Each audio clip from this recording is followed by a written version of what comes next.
Sejam bem-vindos ao segundo videocast da Comissão de Educação Continuada da Sociedade Brasileira de Mastologia, Regional São Paulo. Um conteúdo dedicado a você, sócio da nossa sociedade. A ideia desse videocast é todo mês trazermos convidados especialistas na área para discutirmos temas interessantes e importantes na prática clínica. Eu sou Paulo Tenório, médico mastologista e membro dessa comissão. Estou aqui com o Dr. Lincoln Jomori, coordenador na nossa comissão, e à distância, lá no interior, Dr. Leonardo Orlandini. Tudo bem, Léo? Tudo bom? Olá a todos. É um prazer estar com vocês. E hoje, nesse segundo episódio, nós temos o prazer de receber o Dr. Romualdo Barroso, oncologista, está em Brasília, Dr. Pedro Zanúncio, radio-oncologista. E eu queria pedir para a gente começar que eles se apresentassem brevemente, para quem ainda não os conhece, e a gente daí dá seguimento nas nossas discussões aqui. Por favor, doutores. Bom, primeiro é um prazer estar aqui com vocês nesse bate-papo super organizado da Sociedade Brasileira de Mastologia, Regional São Paulo. Queria agradecer a comissão organizadora aqui, em especial Lincoln, Paulo, que estão aqui presentes, e todo o time que propiciou aqui esse bate-papo super organizado e tenho certeza que muitíssimo produtivo. Bom, eu sou radio-oncologista da BP e do Grupo Oncoclínica São Paulo. Então, vou contribuir aqui com a parte de radioterapia com vocês. Joia. Olá, pessoal. Queria agradecer à Sociedade Brasileira de Mastologia, especialmente a Regional São Paulo, pelo convite. Meu nome é Romualdo Barroso, eu sou médico oncologista em Brasília, atualmente na rede DASA, na DASA Oncologia, e tenho me dedicado 100% ao tratamento de pacientes com câncer de mama. Ótimo, ótimo. Bem, para a gente contextualizar o videocast de hoje, todo mês nós temos a nossa reunião mensal da sociedade. E nesse mês, no início do mês, nós tivemos a reunião baseada no tratamento sistêmico do câncer de mama, e no contexto neo e no contexto adjuvante. E antes dessa reunião, a gente encaminha para os sócios um questionário, algumas perguntas sobre o dia a dia no tratamento do câncer de mama. E nós vamos discutir um pouco sobre isso. Uma das questões que nós encaminhamos para os membros foi perguntando para o mastologista se ele trabalha junto, se ele tem contato, ele discute os seus casos com o oncologista clínico. E a grande maioria dos sócios responderam que sim. Mas, Romualdo, eu queria te perguntar uma coisa para a gente começar essa discussão. A maioria das vezes, a porta de entrada do paciente do câncer de mama, ele dá pelo mastologista, principalmente nos casos mais iniciais. Normalmente nós temos o mastologista, que também é o ginecologista da mulher, e da entrada faz esse diagnóstico inicial. Você costuma, na sua prática clínica, a receber esses pacientes de carcinoma inicial ou não? A maioria das vezes vem indicada pelo mastologista. Como que é no seu dia a dia? Eu diria que 60%, 70% dos casos vem do colega mastologista, sem dúvida, e 30% dos casos acabam procurando, às vezes até já numa segunda opinião, um oncologista clínico, no meu caso. Mas, pelo menos na minha prática, a maior parte dos casos vem sim dos colegas da mastologia. Normalmente, Romualdo, essas pacientes assim que o colega mastologista te encaminha num carcinoma inicial, é para realizar uma quimioterapia neoadjuvante ou não? Mais para a gente discutir uma conduta, porque teoricamente a maioria das vezes a gente vai iniciar com tratamento cirúrgico, né? Depende muito. Acaba que a gente conversa, mesmo quando o colega já tem uma conduta mais definida, mas a gente sempre acaba vendo ele ou a paciente um pouquinho antes da própria cirurgia. Em geral, a gente acaba vendo mesmo antes de uma eventual cirurgia. Depende muito do colega mastologista, né? Da prática. Tem pacientes também que preferem ir para um oncologista só após a cirurgia, mas pelo menos felizmente na minha prática clínica, as decisões de abordagem inicial, em geral, na sua maioria, são compartilhadas. A gente até pode sugerir, um ou outro sugere o que está pensando em fazer, mas a maior parte dos meus casos, felizmente, a gente tem uma conversa antes de bater o martelo.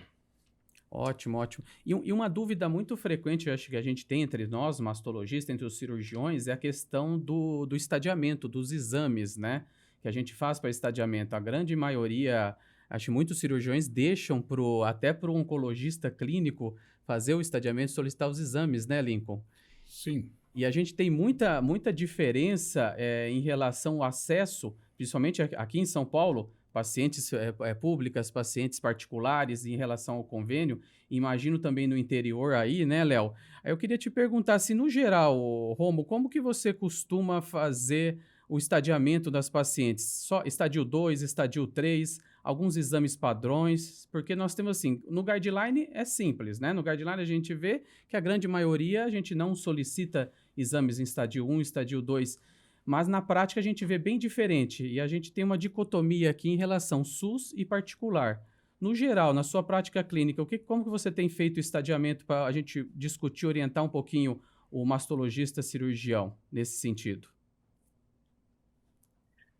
Bom, eu acho que é importante salientar o que é prática clínica individual, né, e o que está recomendado baseado em evidência. Assim, particularmente, eu acabo fazendo estadiamento mesmo nos pacientes estadio 1, por uma questão de acesso, facilidade de acesso. Embora os guidelines nem recomendem fazer, principalmente no paciente hormônio positivo, estadio 1, exames mais sofisticados. E uma coisa que eu sempre chamo a atenção, mesmo lá no Dana-Farber, né, que você fala, o pessoal nos Estados Unidos vai fazer mais ou vai fazer menos. Cara, eles seguem 100% os guidelines que eles escrevem. Eles não, lá não é coisa para inglês ver, não. O que está no guideline eles fazem mesmo. Então, muitas vezes, paciente estadio 1, hormônio positivo, estadiava só no máximo com ultrassom, raio-x. Eu, na minha prática clínica, eu acabo fazendo tomografia para os pacientes mesmo estadio 1. Agora, há um tema que é muito controverso também, que é a questão da ressonância de crânio. Eu, particularmente, não faço solicitação de ressonância de crânio se o paciente está assintomático. Então, eu tendo a seguir o que os guidelines recomendam nesse ponto. Sei que tem colegas que advogam fazer ressonância de crânio, é um tema que é controverso, mas a minha prática é essa, eu só solicito se o paciente tiver sintomas. Romualdo, mesmo nos casos de triplo negativo e HER2, Mesmo nesses casos, assim, não não tem temos nenhum dado no momento que mostre que existe uma diferença no desfecho desses pacientes. Então, eu não tenho feito. Você falou das tomografias, cintilografia também? Tá, óssea? Se eu opto pela tomografia, sim. Os pacientes com estadio 2 e 3, acaba que eu tenho feito muito mais PET, por uma questão de facilidade também, já faz um exame só, e aí a gente não faz a cintilografia. Mas se tiver dificuldade de acesso, é importante salientar que não há nenhuma diferença em termos de desfecho também, se você estadiar o paciente com tomografias e cintilografia ou com PET scan. Então, é mais por uma questão até de facilidade para o paciente. Uhum. Pontuação importante isso que o Romualdo está falando, né? Do que temos de medicina baseada em evidência, cenários diferentes, estadiamentos distintos, subtipos tumorais distintos e vários Brasis, né, Romualdo? Às vezes não precisamos sair muito longe de São Paulo, capital, exatamente, para ver Nico, realidades muito distintas. Eu acho que não, nem são vários Brasis, vários São Paulos, porque eu imagino que alguns exames desse, o Léo deve ter um pouco mais de dificuldade lá no interior, não, Léo? A gente acaba... não, PET é mais difícil, sim. Acaba ficando até mais a critério do oncologista para fazer, mesmo no convênio. E a gente segue mais ou menos aqui, a partir de 2B, a gente vai para tomografia e cíntilo, mais direcionado como guideline mesmo. Ótimo, ótimo. E uma outra questão, até queria saber de você, Pedro. A paciente, então, ela inicia esse tratamento, a paciente de câncer de mama muitas vezes dá entrada com nós, mastologista, com oncologista clínico, iniciamos o tratamento E aí depois, pós o tratamento cirúrgico, essa paciente vai passar com o radio-oncologista para o tratamento radioterápico adjuvante. Teria algum exame, alguma coisa importante que você julga necessário para a gente analisar essa paciente antes de uma cirurgia? Que você fala assim, nossa, essa paciente chegou comigo, mas se eu tivesse alguma avaliação pré-operatória seria importante. O que você julga que seria assim, bem necessário para o cirurgião estar atento? No contexto da rádio sequencial, né, acho as ponderações aqui é o estadiamento correto da paciente para que nós consigamos indicar o melhor tratamento possível.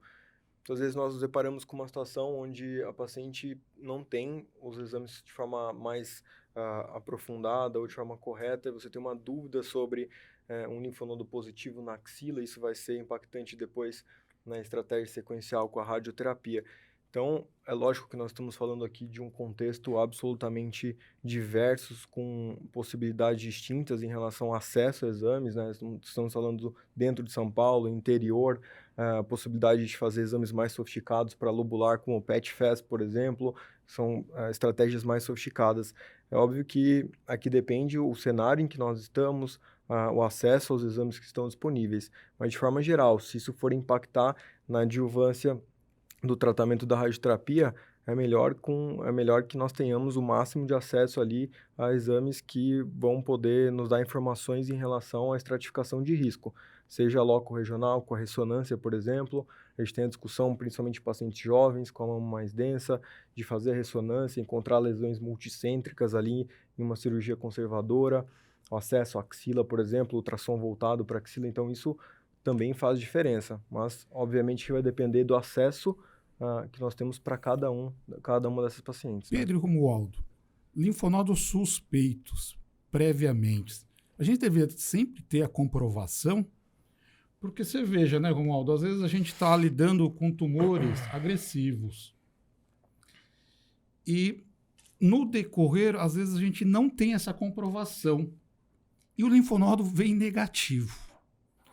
Mas aí como ponderar, equalizar o que vai ser irradiado, né, Pedro?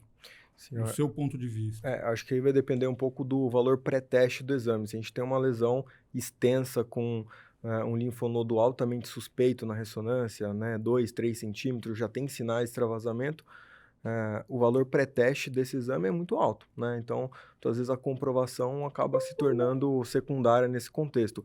Tem um linfonodo que é limítrofe em relação à indicação, e aí isso vai ser impactante no cenário pós-quimioterapia na adjuvante. Acho que vale a pena comprovar ali, né, com uma biópsia, uma punção, pelo menos, desse linfonodo, né? Bem pontuado, né, Pedro? Porque nós estamos falando de custo-efetividade, né, Romualdo? Não, sem dúvida. O ponto do Pedro é muito interessante. Eu acho que, como a gente está falando aqui de exames, eu acho que como vocês abordaram aí as diferentes regiões, diferentes acessos, é muito importante pontuar o que é, vamos dizer assim, uma tecnologia inovadora, mas que ainda não tem comprovação de que muda desfecho e o de que é o padrão. Porque às vezes a gente está num local que não tem essa alta tecnologia e acha que está fazendo uma medicina inferior, e não necessariamente. A gente tem que pensar em questões populacionais, questões assim, o número necessário para você mudar uma conduta. Então, assim, quantos testes você precisa solicitar para aquele teste fazer diferença? Então, assim, isso é importante quando a gente está fazendo medicina, né, em populações e não um único caso, um paciente fora da curva.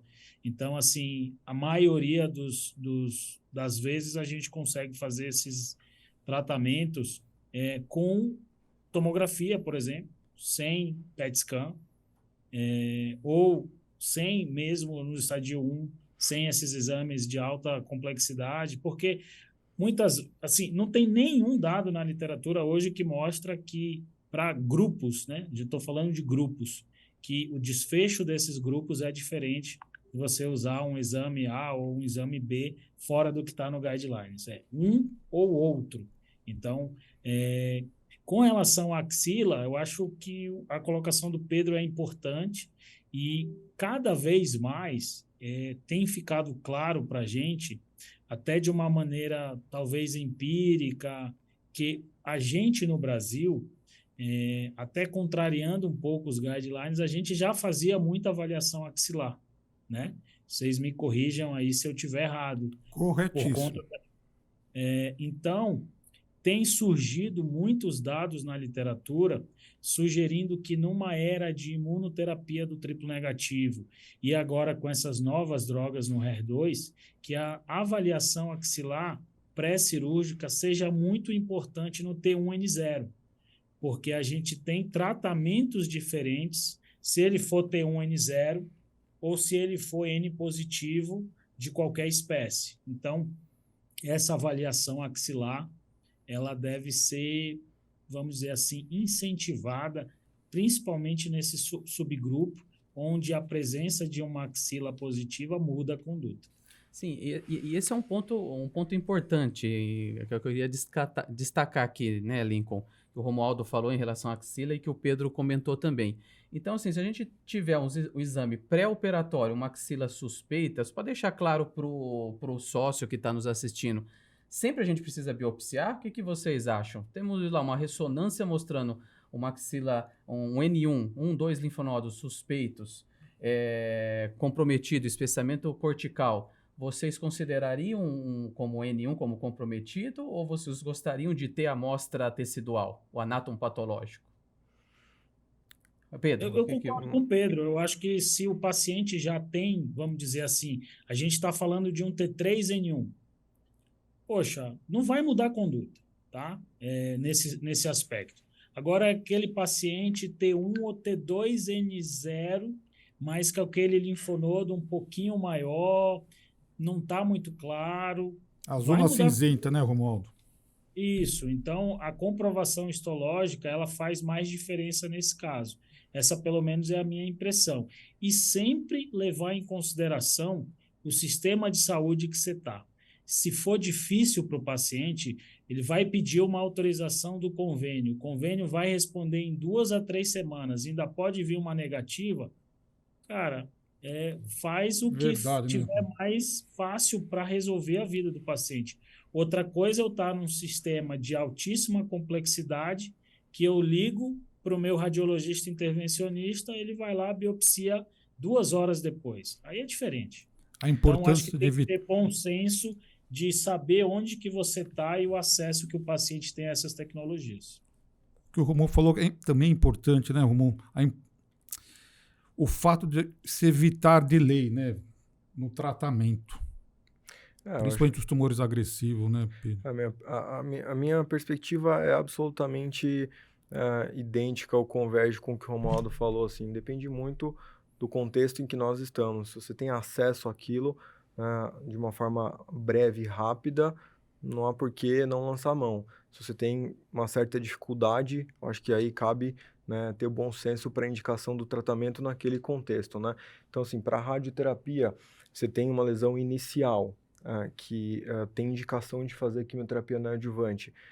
Por exemplo, um T2 com um linfonodo não absolutamente inequívoco na axila, que vai ser submetido a quimionel triplo negativo. E potencialmente a paciente vai ser submetida a uma adenomastectomia. Se ela atingir PCR, nós vamos discutir fazer a rádio ou não. Agora, se eu tiver a comprovação daquele linfonodo, né, baseline, pré-quimioterapia, a estratificação de risco muda e a indicação muda do tratamento. Então, nesse contexto, vale a pena confirmar. Uma lesão extensa, que não vai mudar a conduta, acho que não vale a pena o capricho de ter a confirmação daquele linfonodo. Sim. Maravilha. Caminhando um pouquinho aqui, se me permitem, para a doença HER2, a gente questionou os respondedores das perguntas, né? Em quem eles indicariam cirurgia upfront para doença HER2. 58% dos respondedores disseram que indicam ser tumor menor que 2 centímetros e axila negativa pelo ultrassom. A gente queria pedir para o Romualdo, agora que foi publicado os dados de 10 anos do APT, se ele podia comentar um pouquinho para a gente e ver se em alguma situação específica ele indica quimio neoadjuvante em tumores menores de 2 centímetros. HER2 positivos. Então, eu acho que tem 2 situações assim. Primeiro é aquela situação que o oncologista já recebe a paciente operada, né? Então, aí T1N0, com certeza, 100%, não tem na minha cabeça nenhuma indicação de fazer algo a mais que o TH, depois dos dados do APT. E aí vem aí a questão de toda a avaliação axilar. Então, se você tiver acesso a, de fato, exames, né? E hoje em dia, basicamente, a gente tem acesso a ultrassom axilar, e você tem uma boa avaliação, você está seguro que o paciente clinicamente é N0, eu indico cirurgia upfront para todos os casos de T1N0. Então, não considero nenhum caso hoje que fugiria a essa regra do APT, dados os resultados da análise de 10 anos, que mostrou que o número de metástases para esse grupo de pacientes foi extremamente baixo. A sobrevida livre de metástases nesse subgrupo aí foi de 97% em 10 anos.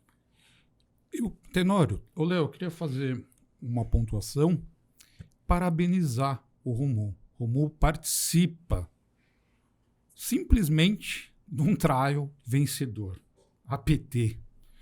Porque, Romu, como é que eu iria imaginar que um estudo de fase 2 ia se tornar, em tumores iniciais HER2, um guidelines, diretriz?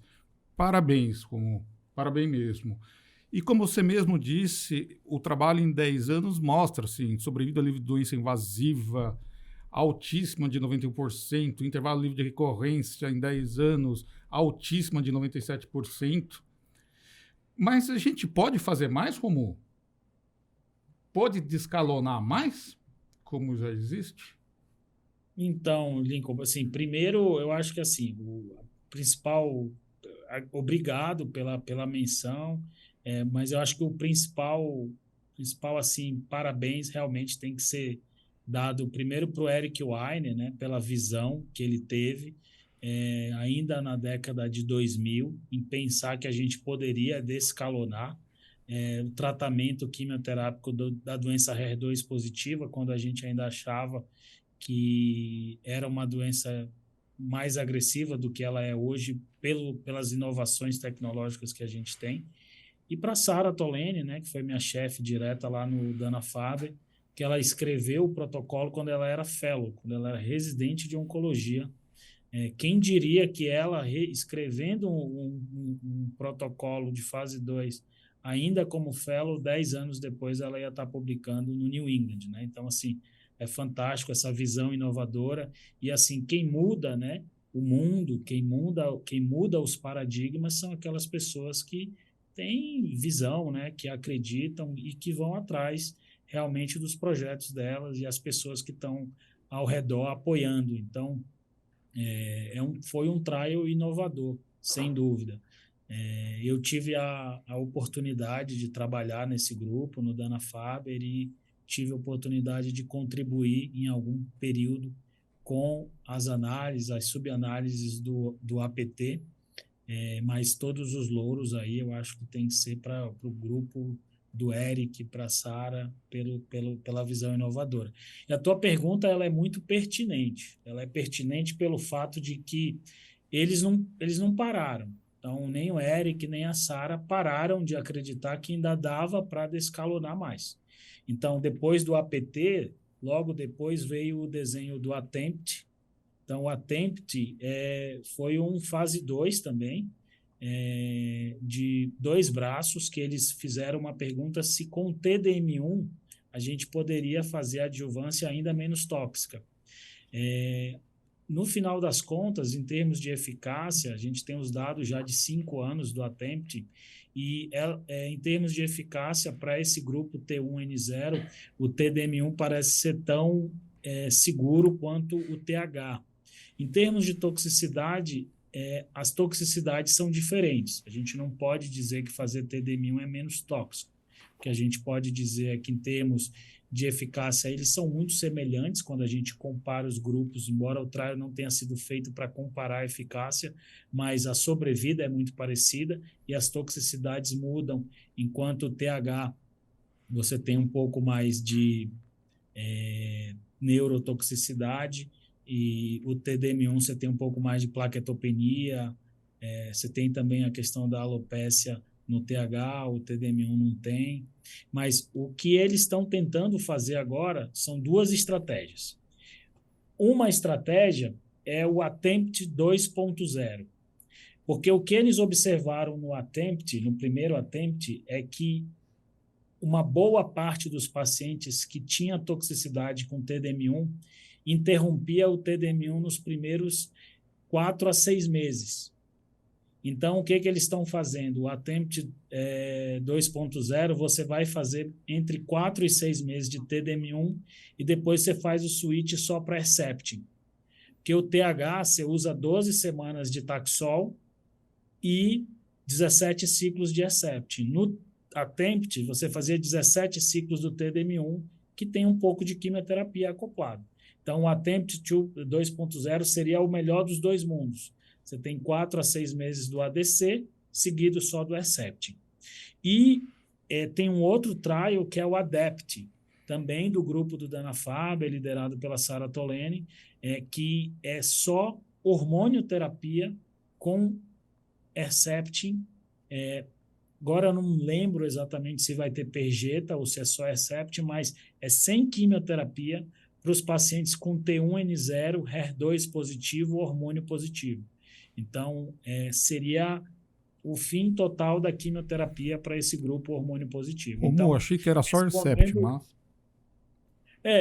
A impressão que eu tenho é que é só Herceptin, mas eu não quero me comprometer aqui, acho que é importante dar o benefício da dúvida, mas eu não tenho na minha cabeça. O que eu acho que é mais importante desse trial é que é sem químio.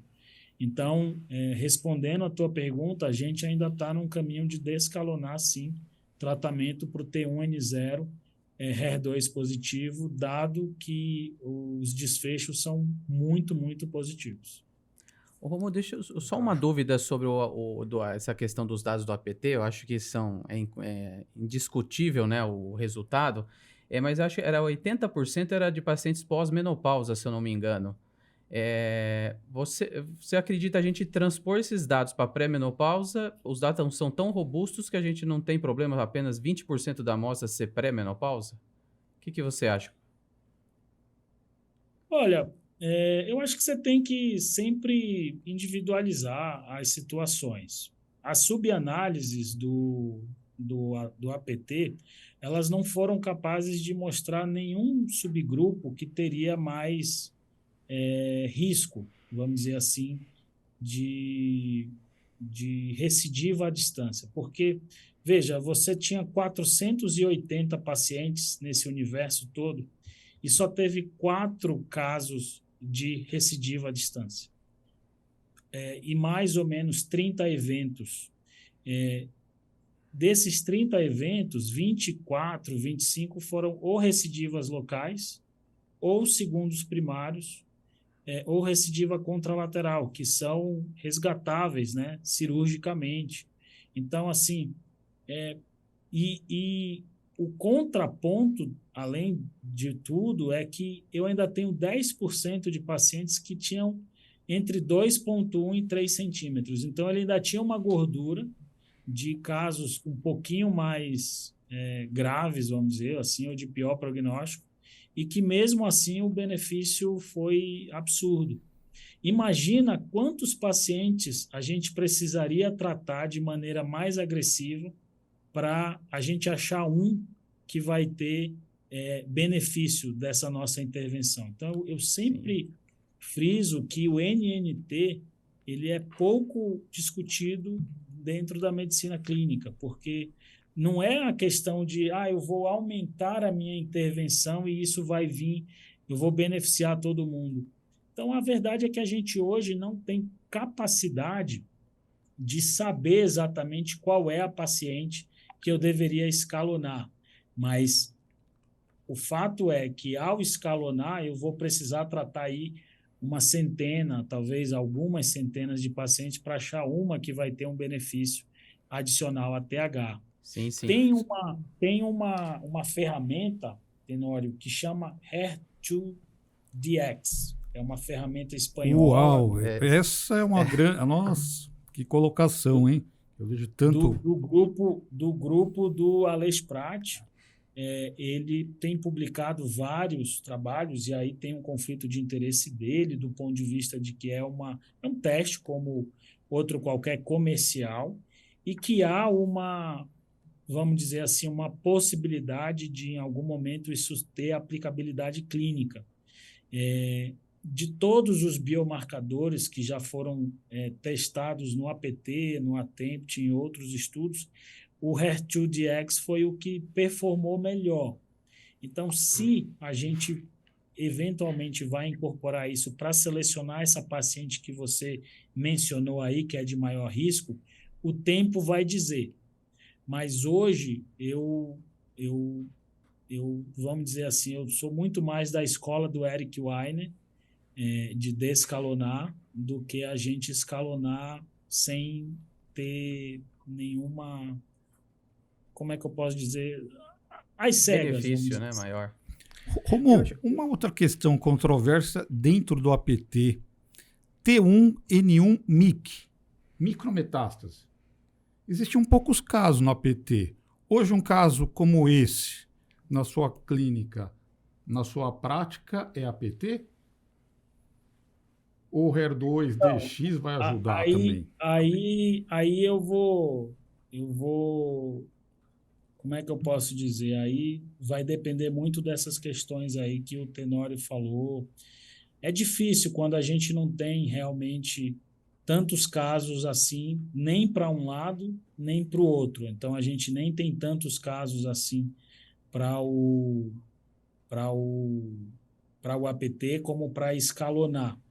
Mas, se a gente for utilizar aí o dado do 2.1 a 3.0, você pode argumentar que esses pacientes eles ainda são estadio 1, eles ainda são estadio 1, que é o estadio 1B, e você pode ficar tranquilo de fazer TH, ou você pode fazer também um pouco mais de quimioterapia e fazer TCHP. O que eu tenho tentado fazer, na verdade, é tentar fazer THP, sem o C. Tá? Eu acabo tentando adicionar o pertuzumab ao invés de escalonar a quimioterapia. Eu acho que faz mais sentido. Mas, obviamente, isso pode ter algumas limitações de acesso, dependendo de onde você estiver. Tá certo? Então, mas se eu tiver tudo na minha mão, eu diria para vocês que o THP me parece mais razoável aqui do que só TH ou de TCHP. Ótimo. E eu posso só, Tenório, sim. aí, vamos tentar lá. voltar só em um aspecto, que é o seguinte, essa paciente que você falou, a pré-menopausa, uma paciente, vamos dizer assim, de um que risco nos maior, dá né? um pouco mais de risco, né? O que a gente tem? A paciente triplo negativo não, receptor hormonal positivo, HER2 positivo, hoje a gente tem, por exemplo, com TCHP, aí talvez uma chance aí dela ter resposta completa em 80% dos casos. E a paciente que ela é hormonal positiva, a resposta completa é bem menor, mas o prognóstico dessa paciente ele é maior do que a receptor hormonal, é melhor do que o receptor hormonal positivo. Então, vamos dizer assim, paradoxalmente, se a paciente for receptor hormonal positivo, eu até fico mais tranquilo de fazer TH para ela, porque a chance dessa paciente, se ela tivesse indo para resposta para neoadjuvância, seria ter uma alta chance de resposta completa, eventualmente.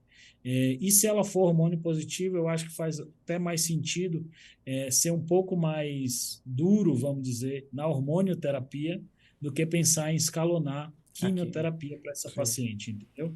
Porque ela me parece que, no cômputo geral, ela é mais hormônio positiva do que HER2 direcionada. O benefício ia ser maior da hormônio do que a gente aumentar a químio, né? Concluindo. Essa é a minha impressão. E aproveitando isso, já que nós estamos nos HER2, só perguntar aqui para o Pedro, Lincoln. Sim. E uma dúvida que tem também bastante, que teve entre nossos sócios, Tumor HER2 positivo, vamos dizer que não entra naquele padrão de pós-cirurgia, tumores maiores que 5 centímetros ou axila positiva. Tem algum fator específico que você costuma indicar radioterapia adjuvante? Vamos imaginar, 5 centímetros, fiz a mastectomia, linfonodos negativos, mas tem uma invasão angiolinfática. Algum dos fatores maiores te conduziria a indicar uma radioterapia adjuvante? A paciente não fez neoadjuvância, isso? Não fez. Vamos imaginar que não fez operou neoadjuvância. front com um cenário T2N0, isso. Que não preenche os critérios de rádio pós-mastectomia, né? Exatamente. Vamos imaginar um quadro assim. Para a doença HER2, especificamente, a gente não tem nenhum dado que nos dê suporte na literatura para indicar a rádio nesse contexto. Diferente da doença triplo negativa, você não tem nenhum driver específico ali para fazer, geralmente tem um perfil biológico mais agressivo, tem um fase 3 chinês que randomizou os pacientes até T2N0 em radioterapia pós-mastectomia e o braço observação, né, só com químio. Esse estudo foi positivo. Tem diversas críticas, né, nós estamos falando em um cenário de tratamento completamente diferente do atual, mas ali demonstra claramente que mesmo nessa paciente a gente teria benefício. No contexto atual, essa paciente que tem um volume maior de doença, mas ainda um T2N0, sendo bem operada, né, existiria a discussão de adenomastectomia, mas sendo ela bem operada, seguindo preceitos oncológicos adequados na cirurgia, eu não indicaria radioterapia. Não tem nada que nos dê suporte no cenário atual. Nenhum fator na literatura, então, que a gente para a doença HER2 positiva, né, sem atingir nenhum critério de indicação clássica de rádio pós-mastectomia, não indicaria rádio aqui. Ótimo. E uma outra pergunta que também é uma dúvida entre os mastologistas, a questão que a gente fala do tangencial, da radioterapia tangencial numa cirurgia conservadora, que vai irradiar apenas a mama, seguindo os preceitos do Z011, que falavam que tinha o tratamento já da axila por causa da questão dos raios tangenciais. Isso é realidade hoje em dia ou não, com toda a programação que a gente tem? Quando você irradia apenas a mama, aquilo ali é só na mama ou vai um pouco para a axila também ou não? Explica para os associados o que é um campo tangencial alto. Tangente alto, né? O high tangent aqui, basicamente, você vai tentar buscar o nível 1 e 2 axilar, né? Então, basicamente, todos esses estudos que randomizaram sentinela positivo com ou sem esvaziamento axilar, eles foram para o caminho de radioterapia exclusivamente na mama, né? Aí, quando a gente vai olhar de uma forma mais profunda o Z11, a gente tem ali diversas subanálises, inclusive uma subanálise que foi publicada em 2016 com inclusão de fossa supraclavicular, que saía do protocolo original, né? Isso a critério do serviço de radioterapia. Mas, de forma geral, é isso. Quando você tem uma doença microluminal, pós-menopausada, que o risco de outros linfonodos comprometidos é relativamente mais baixo, a gente pode lançar mão ali de um campo tangente alto, buscando nível 1 e 2, sem tratar todas as drenagens, né? Se a gente for olhar para os dados, né, da literatura, o IBSZ 2301, que era só para doença micro, a gente tem 13% de linfonodos adicionais, o Z11 já 27%, o Otoazor 38% e o Sinodaron 44% de risco de acometimento, isso por grupos diferentes nesses trabalhos, né? Grupos de risco, idade, tamanho, grau, enfim, são cenários diferentes, mas a gente tem grupos diferentes e riscos diferentes de acometimento linfonodal.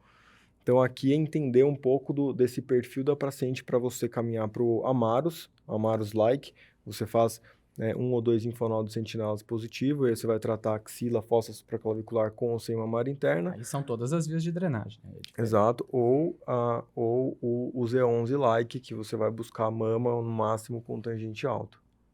Ok. Então vai ficar bem claro, né, que foi uma das dúvidas, né, Lincoln? Porque, assim, você tem uma axila livre, quando faz a radioterapia na mama, é exclusivo da mama, né? Sim. E hoje, com todas as tecnologias que nós temos, nós delineamos esses níveis, né? Então, você vai buscar o tratamento nesses níveis. Não era como se fazia antes, que era um campo tangente, né, com um planejamento bidimensional, e você não sabia exatamente aquilo que estava sendo tratado. Você vai buscar esses níveis com tratamento restrito àquelas áreas de maior risco. Pedro, Romualdo, nós vivemos num mundo extremamente privilegiado, de uma medicina seletiva.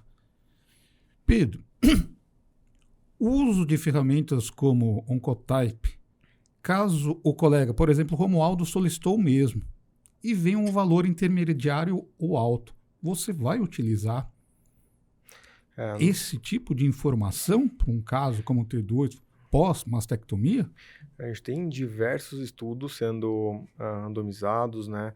O estudo mais relevante nesse contexto é o DEBRA, que vai randomizar os pacientes com Oncotype abaixo de 18 para omissão ou não de rádio. Então, a gente está falando aqui em cirurgia conservadora, para omissão ou não da radioterapia pelo risco de recorrência. Então, você usa uma ferramenta genômica que prediz o risco de recorrência sistêmica e traduz isso para recorrência local. A gente tem alguns estudos já que nos dão suporte a isso. O DEBRA é o TAILOR-RT? Não é o TAILOR-RT é para linfonodo positivo. Sim, a verdade. O DEBRA é para omissão de radioterapia em pacientes submetidos à cirurgia conservadora. Verdade. A gente tem diversos estudos que estão sendo conduzidos nesse contexto, e eu acho que o interessante aqui é justamente usar a mesma ferramenta genômica da oncologia. Você não tem uma ferramenta adicional como nós temos em outros cenários, né? Que traria um custo adicional para o paciente para a omissão da radioterapia.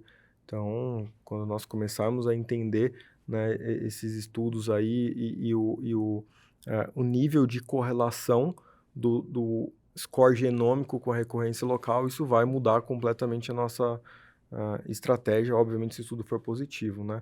Tem um estudo que foi apresentado recentemente na ASCO, agora o Lumina, para omissão de radioterapia, Sim. e ele não usa o teste genômico, só o KM67, que é extremamente difícil no nosso contexto, né? Se você colocar ali 10 patologistas, tenho certeza que a maioria deles vai divergir em relação a isso. Então é muito difícil, tinha uma revisão central ali, eram pacientes acima de 55 anos, com T1, consideradas luminal A com KI abaixo de 13,25, né? Como isso a gente vai reproduzir no nosso dia a dia, lembrando que era um estudo de fase de braço único, né? Pelo número de eventos esperado, era difícil você randomizar e ter diferença estatística nos dois braços, era uma fase único, e a recorrência obviamente baixa, mas difícil de se reproduzir aqui. É um estudo instigante, né, Pedro? Porque todos os outros estudos randomizados utilizam alguma ferramenta genômica. Sim. E que isto, obviamente, é mais caro. E para paciente luminal A, o perfil de recorrência dela é um pouquinho mais adiante, né? O Lumina ele tem 5 anos de follow-up, então uma cirurgia conservadora, na omissão de radioterapia, você vai ter uma recorrência um pouco mais adiante. Eu vi muita gente colocar depois da apresentação na ASCO como a Standard of Care, isso está bem longe de ser realidade. A gente tem que ter dados mais maduros para isso e implementar na nossa prática, né? Que é muito mais difícil. Maravilha. Posso seguir aqui? Vamos lá, Léo. Vamos lá. Seguindo no cenário agora triplo negativo, a gente perguntou para os associados também quem seriam os pacientes que indicariam cirurgia upfront com axila negativa. Nós tivemos aí uma divergência, 45% estão usando o cutoff de 2 centímetros, 30% um cutoff de 1 centímetro. Claro que a nossa amostra não foi tão grande assim, mas a gente queria saber do Romualdo se tem diferença para indicar neoadjuvância no triplo negativo utilizando um cutoff de 1 ou 2 centímetros. E baseado nessa indicação, se a Pembro hoje é uma realidade para todas as pacientes? Joia. Então, só deu tempo aqui de eu dar uma checada na internet. Então, a ADEPT é com pertuzumab e trastuzumab subcutâneo, que é o fesgo mais hormonioterapia, tá? Só para deixar claro aqui essa dúvida do bloco anterior, vamos dizer assim. E, Léo, assim, a minha recomendação, baseada em guidelines, é que a gente use o cutoff de 1 centímetro, tá? Então, pacientes com T1C em diante, a preferência seria por quimioterapia neoadjuvante seguida de cirurgia, tá? Esse é o cutoff dos guidelines. Pembrolizumab, né, fazer o regime do Keynote 522 de quimioterapia em combinação a pembrolizumab, ela só está indicada a partir de estadio 2. Então, pacientes com T2N0, T2NX, T2N0 em diante, ou qualquer N positivo, N1 em diante, foram incluídos no estudo do Keynote 522. Pacientes com T1C não são elegíveis para o pembrolizumab, Não temos estudos ainda que suportam o uso dessa medicação de maneira robusta. Então, não está disponível na prática clínica. E na gente conseguindo a resposta patológica completa, você mantém para todas ou alguma paciente você tira e não faz na adjuvância? Essa é uma dúvida que não tem resposta e é uma dúvida hoje, uma das maiores debates aí da oncologia clínica. Muitas pessoas argumentam pró e contra. Eu tenho uma tendência de seguir mais os guidelines, os estudos de fase 3. Então, como o estudo de fase 3 utilizou o pembrolizumab tanto na pré como na pós-adjuvância, na adjuvância, a minha tendência tem sido seguir o pembrolizumab mesmo com resposta completa. Obviamente, a decisão de manter ou não também deve ser baseada na tolerância nos efeitos colaterais na fase neoadjuvante. Então, pesar isso daí. Mas a minha prática e a minha recomendação tem sido seguir o estudo clínico e fazer mesmo para os pacientes com resposta completa. É isso que a gente faz, por exemplo, com Herceptin. Então, a gente não para de fazer Herceptin mesmo nos pacientes com resposta completa, por exemplo. Então, porque, até onde eu sei, nós não temos um artigo, algum estudo que suspendeu e mostrou que é equivalente, né? Que é não inferior a manter, correto? Para pembrolizumab, a gente não tem nenhum. Está sendo desenhado, eu não sei se já começou, um estudo nos Estados Unidos, do grupo do Dana-Farber, que eles vão fazer essa pergunta, vão randomizar os pacientes, metade vai usar pembro, metade não vai usar, e vamos ver qual vai ser a resposta. Mas tem vários médicos, pessoas que são muito renomadas, tanto no Brasil como no exterior, que têm advogado para não fazer o pembro. Então, essa é uma das áreas que a gente não tem resposta certa e acho que cada uma das duas opções tem argumentos lógicos e plausíveis. Romulo, as pacientes que estão dentro dos critérios do Keynote 522 e as instituições que não conseguem utilizar o pembro, existe alguma forma de equalizar o aconselhamento de alcançar um PCR maior? Então... Isso é importante, Romulo? Lincoln, infelizmente, não temos, né? Assim, a imunoterapia, ela sem dúvida, ela adicionou benefício para esse grupo, né? O que eu acho que é importante a gente fazer quando o paciente não tem acesso à imunoterapia é avaliar se ele teria acesso a uma quarta quimioterapia, que a gente pode usar tanto a carboplatina no cenário neoadjuvante ou fazer a capecitabina no cenário adjuvante da doença residual. Então, aos moldes do CreateX. Então, eu particularmente sou favorável a que a gente faça ACT seguido de Xeloda caso doença residual. Por quê? Qual é o meu argumento? O meu argumento é que eu tenho aí por volta de 40% dos pacientes que vai ter resposta completa só com ACT. E ao passo que se eu usar 4 drogas upfront, eu já estou, vamos dizer assim, determinando que 100% das minhas pacientes vão precisar de 4 drogas, e não apenas 60%, que seriam aqueles da doença residual. E na doença residual, eu uso o Xeloda. Nós temos dados que mostram que há uma equivalência e que platina não é superior a Xeloda para a doença residual. Então, eu não vejo nenhuma obrigatoriedade de você já inicialmente usar 4 drogas. Agora, se você não tiver acesso ao Xeloda, aí o ideal é fazer a carboplatina na neoadjuvância. Então, você tem que ter uma noção, vamos dizer assim, de como que tem sido a prática da operadora de saúde que o paciente é conveniado, se você está no SUS ou se você não está no SUS, para você fazer essa personalização do tratamento. Hoje, o padrão, vamos dizer assim, seria ou você faz carboplatina junto com ACT, ou você faz ACT seguido de Xeloda na doença residual. Então, você tem que avaliar se você vai ter acesso a esses dois regimes. Romualdo, e frequentemente é dose densa? Desculpa. Só uma provocaçãozinha aqui. O capecitabina vai bem na adjuvância, mesmo o CREATE-X tendo sido feito com 100% das pacientes asiáticas, e tem essa discussão, ou não? Você acha que está bem estabelecido e não tem muita discussão quanto a isso? A gente hoje já tem 3 trabalhos que sugerem fortemente o papel do Xeloda ou da fluoroperimidina nesse cenário. Então, a gente tem o CREATE-X, a gente tem um estudo chinês e a gente tem um estudo escandinavo.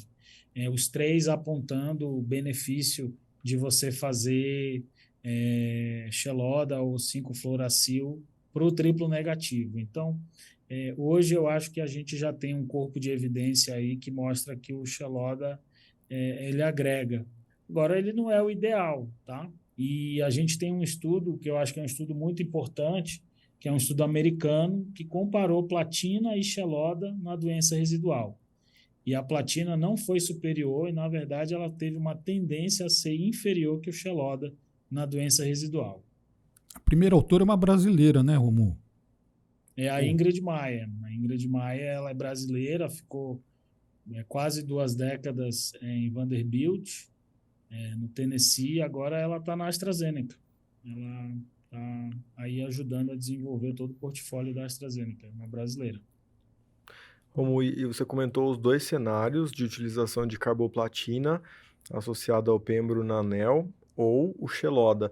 Existe algum cenário onde, por uma doença mais avançada, você vai usar carboplatina e em doença residual pós-quimionel você ainda adiciona o Xeloda ou você nunca adiciona carboplatina na ANEL com Xeloda em doença residual no pós-operatório?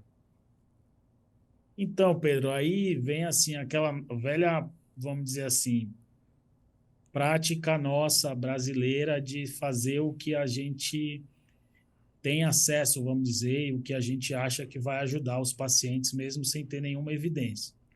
Então, posso te responder de 2 jeitos. O primeiro temos alguma evidência que fazer Xeloda após um regime de 4 drogas ajuda alguém? Não, não temos. E o segundo jeito de te responder é o seguinte: tem muita gente que faz Xeloda depois de fazer 4 drogas? Tem um monte de gente que faz. Então, é o mesmo jeito de responder hoje do cenário do seguinte: hoje, quem tem acesso ao Keynote 522 faz as 4 drogas, mais o pembrolizumab. E tem uma grande abacaxi na mão, que é o que fazer na doença residual, né? Então, o que fazer na doença residual? Você teria algumas opções. Fazer exatamente igual o Keynote 522 e só fazer pembro, que nenhum paciente do Keynote 522 usou Xeloda na doença residual e nem olaparib. Ou você usa Xeloda para os pacientes não mutados, ou olaparib para os pacientes mutados. Ou você faz uma dessas 2 drogas mais o pembrolizumab, tá? Então, tem essas 3 situações aí. Baseado em evidência, nós não temos resposta, tá? Baseado em evidência, nós não temos resposta. O que eu tendo a fazer? Hoje, se o paciente tem doença residual, principalmente RCB2 e RCB3, eu tendo a oferecer Xeloda ou olaparib com pembro, tá? Mas que fique esse disclosure aqui, que isso é opinião de especialista, isso é um dado da menor evidência possível, porque nós não temos nível 1 de evidência para fazer essa recomendação. Ô Pedro. Perfeito. Sim, Léo, pode falar, Léo. Esse cenário que você citou, paciente que está, então, teve doença residual e está fazendo pembro ou Xeloda na adjuvância, qual o momento que você entra com a rádio? Após completar a adjuvância, antes, faz concomitante? Como que fica isso? Legal, aquele cenário que o Romualdo comentou, que a gente não tem todas as respostas ainda, quando fazer carboplatina, né, com pembro, seguir com Xeloda em doença residual. Aqui, basicamente, a gente está olhando, né, em retrospecto os dados que nós temos e transpondo isso para o cenário atual. Desde o CRADEX, que não tinha sido publicado o timing da rádio, 80% depois, né, a gente acabou até mandando e-mail para o ator principal, Massuda, para entender o timing, isso não foi descrito no protocolo, 80% fazia a rádio seguida de Xeloda, mas nós tínhamos pacientes que fizeram Xeloda concomitante à rádio, e todo o ciclo de Xeloda e sequencialmente a rádio, tá? O que eu faço na prática clínica, eu não deixo a radioterapia após o Xeloda, a não ser em uma situação onde a paciente tenha complicações pós-operatórias.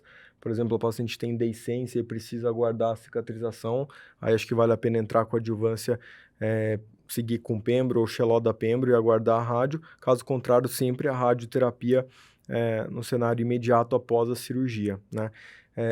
Então, existe um certo receio da combinação de rádio com Xeloda. Hoje, na prática clínica, um pouco em linha com o que o Romualdo falou, ICB0 não receberia Xeloda, ICB1 com doença residual mínima.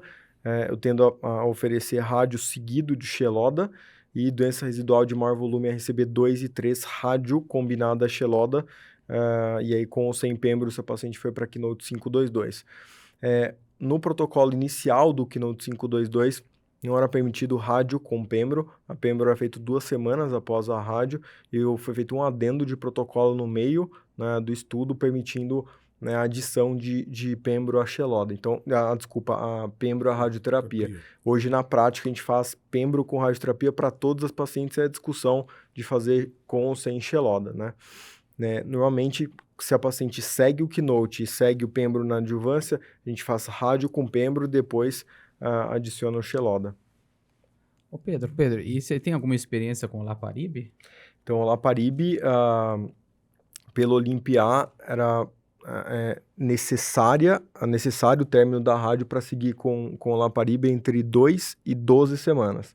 Entrava com o Olaparib. Não dava para fazer a rádio concomitante, nós não tivemos nenhum paciente que fez a rádio adjuvante com o Olaparib. Existem alguns estudos, tem um estudo de fase 1 do Gustavo Russi, chamado RadioPARP, que associa a rádio ao Olaparib, inibidor de PARP, com 4 doses diferentes, né, com escalonamento de dose 50, 100, 150 e 200 miligramas, para avaliar a tolerância dessas pacientes, né? Existe um sinergismo de inibidor de PARP com a radioterapia. Então, no contexto do Olaparib, aí é necessário o término da rádio para iniciar o Olaparib, né? Ok. E seguindo, a gente teve o último item aqui nosso da pesquisa que nós fizemos com os sócios era a questão do abemaciclib. Aquela que sempre a gente tem em qualquer discussão clínica, né, Lincoln? O abemaciclib dissecou a axila, biópsia do linfonodo sentinela positivo. Vamos dissecar mais ou não para incluir aquela paciente hormônio positivo para a ideia de usar o abemaciclib. Romualdo, como que você tem visto aí em Brasília, na sua prática clínica? Você já teve muita paciente que você, ou nenhuma, né? Se você indicou depois de um paciente alto risco, linfonodo sentinela positivo, que não se encaixava no Monarch I, mas que você solicitou ao cirurgião de secar mais a axila para a gente utilizar o abema ou não? Não tive nenhuma situação dessa ainda e teoricamente é para ela ser infrequente, porque os pacientes eles entrariam no critério tendo pelo menos um linfonodo positivo, desde que tivessem T3, grau 3 ou KI67 superior a 20%. Então, a paciente teria que ter, vamos dizer assim, um linfonodo positivo, mas ter uma biologia, vamos dizer, boazinha, vamos dizer assim. Então, seria infrequente. Nunca tive nessa situação e acho que, pelo menos nas discussões que a gente participou, a vontade ou a inclinação para você fazer essa sugestão para o cirurgião, para pacientes assim T2N1 com grau 1 ou 2 ou com KI67 baixo tem sido pequena. A gente acaba não favorecendo esse tipo de abordagem.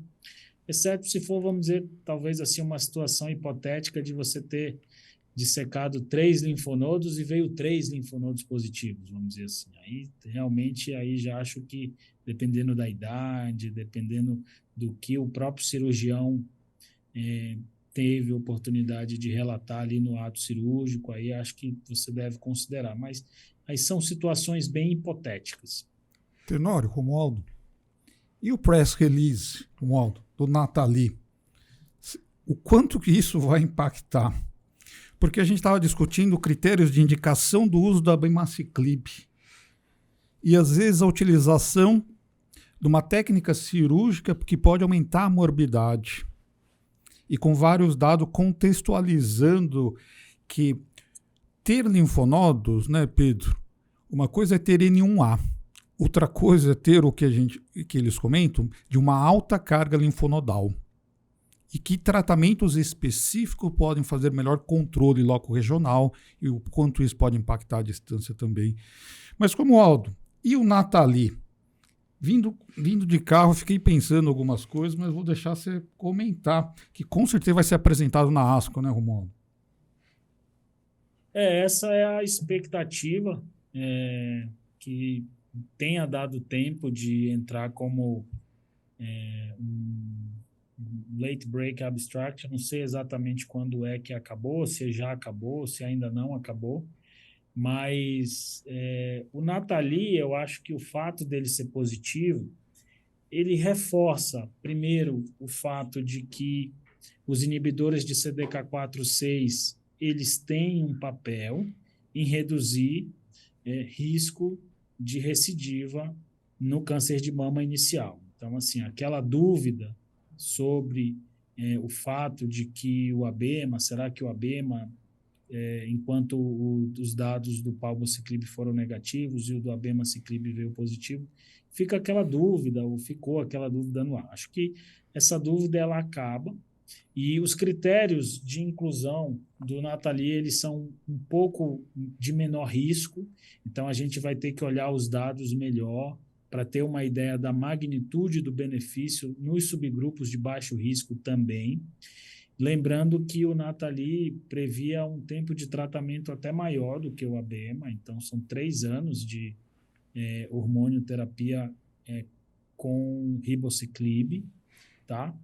Então, e ela não esclarece aquela dúvida também que sempre nós temos quando a gente inicia uma droga no cenário adjuvante, que é se a gente de fato está curando ou se a gente está retardando o surgimento de doença macrometastática, vamos dizer assim, e que quando a gente interrompe a medicação adjuvante, depois de um tempo a doença volta.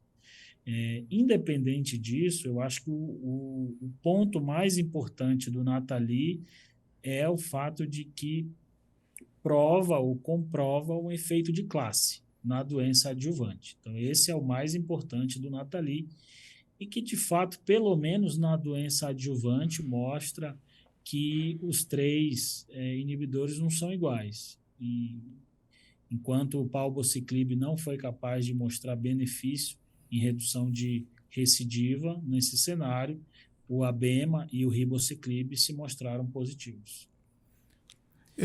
Romualdo, é que eu fiquei pensando, inclusive, se tiver dentro dos critérios de indicação do ABEMA e do ribociclib, talvez custo-efetivamente, já que um é 2 anos e outro é 3 anos, talvez você, Romualdo, vai me dizer, não, vamos seguir o ABEMA.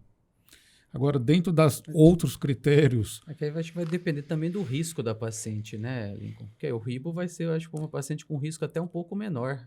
É que nunca vamos ter um trabalho head-to-head, né? Não.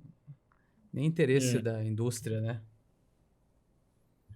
Vai ser difícil, viu, Lincoln? Até hoje, no cenário da doença metastática, a gente não tem claramente critérios para definir assim qual inibidor usar. Então, a gente acaba muito conversando sobre perfil de tolerância, comorbidades da paciente, e vai acabar indo para o mesmo cenário, para o mesmo tópico na doença inicial. Acho que a gente precisa esperar a magnitude do benefício, mas vai ser interessante. O Nathalie vem aí, vamos ver os dados. Não me pergunta como que eu vou decidir, porque ainda nem vi os dados. Isso sempre verdade, vamos aguardar a análise do trabalho e a publicação. Aproveitando, já que o Pedro falou das radioterapia e drogas no triplo negativo, e o ABEMA e radioterapia, hein, Pedro? ABEMA também nós preconizamos o término da rádio para iniciar o ABEMA. E no Monarquia a descrição é tão logo quanto a paciente se recupere dos efeitos do tratamento da rádio, né? Então, se ela for bem, pode iniciar logo sequencial. Não existe um tempo ideal para iniciar o ABEMA, né? Monarquia, os pacientes, acho que, salvo engano, o Romualdo até pode falar esse dado, mas no Monarquia tinha até 18 meses, né, com a paciente entrando com o ABEMA, era bem mais tardio, mas na prática clínica, a gente termina a rádio e começa o ABEMA. Tem alguns estudos que fizeram uma avaliação da toxicidade da associação de rádio com os inibidores de ciclina, mais um cenário metastático.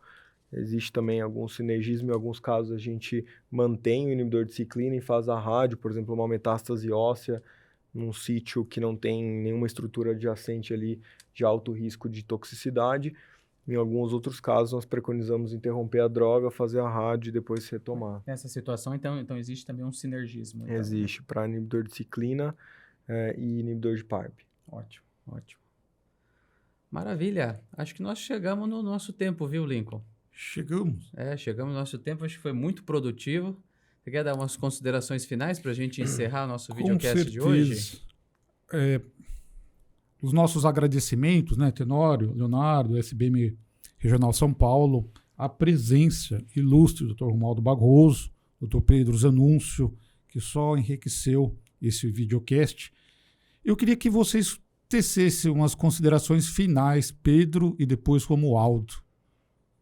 Só tenho a agradecer a oportunidade de estar aqui. Eu acho uma medida inovadora, né, o videocast, que eu acho que vai poder implementar essas discussões e possibilitar, né, os nossos associados terem acesso a discussões um pouco mais aprofundadas de temas específicos. E só tenho a agradecer a oportunidade de estar aqui com vocês, super organizado, extremamente rica a discussão. Romualdo? Joia, também só tenho a agradecer, parabenizar pela iniciativa. Sem dúvida, a oncologia mamária ela é uma área do conhecimento que exige multidisciplinaridade. É muito, vamos dizer assim, feliz aquele médico que tem capacidade ou que tem oportunidade, na verdade, de discutir seus casos do dia a dia em reuniões multidisciplinares. E lembrando que não só nós três aqui, né, mas patologista, né, faz toda a diferença dentro de um tumor board, e os colegas radiologistas. Então, assim, quando você tem esses 5 membros assim discutindo seus casos, a tua segurança de definir as condutas, ela aumenta muito grande. Então, só tenho a parabenizar a SBM por essa iniciativa de juntar os especialistas aí. Ótimo. Fortaleço meu agradecimento a todos, então. Ao Léo, que representou o interior aí de São Paulo, esteve também presente conosco. E quero agradecer a todos os associados que nos acompanharam e deixar o convite para continuar nos acompanhando no videocast, que vão ter outros, todos os meses estaremos aqui, né, Lincoln? Sim. E também nos nossos outros portais, no Instagram, no blog da sociedade e, eventualmente, do podcast, que, eventualmente, vai estar recebendo aí nos grupos do WhatsApp. Tenório, eu queria fazer uma observação para os associados, que, quando possível, respondesse o survey, as perguntas, porque, afinal de contas, esta sociedade existe para servi-los, para servir os nossos associados, e a gente precisa conhecer melhor essas realidades diferentes. E lembrar que assim, hoje foi tão rico graças às dúvidas que nós recebemos nessa pesquisa, no survey. E aí sim, próxima reunião teremos outra pesquisa que vai dar o subsídio para o nosso videocast. Então acompanhe que nossa comissão de educação continuada está trabalhando junto à sociedade para vocês. Muito obrigado. Isso aí, obrigado.